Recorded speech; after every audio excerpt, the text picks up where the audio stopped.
Oke, di sini aku memasukkan bahan-bahan yang tadi telah aku sediakan ke dalam teflon ataupun panci.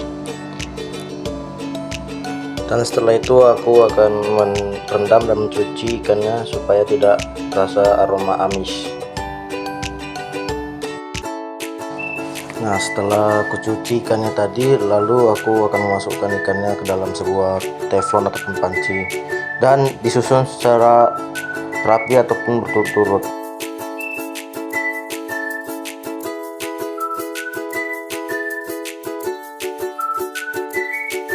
Kemudian aku akan memotong kecombrangnya secara kecil-kecil.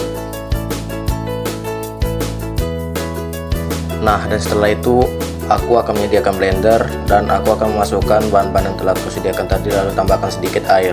Lalu aku memblendernya sampai halus.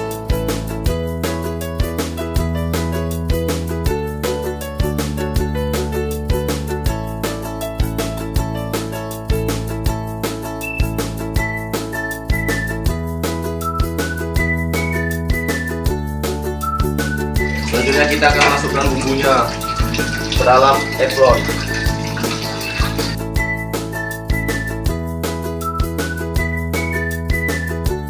Oke, perkenalkan, nama saya Febrian Tutulung Benturuan. Saya dari kelas 12C. Saya akan menjelaskan kearifan lokal dari ikan mas arsik.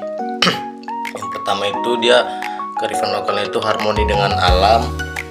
Ya, karena arsik itu menggunakan bahan-bahan yang alami, seperti ya berasal dari natauba. Dan yang kedua itu bumbunya tradisional seperti andaliman, kecombrang, kunyit, dan serai. Dan yang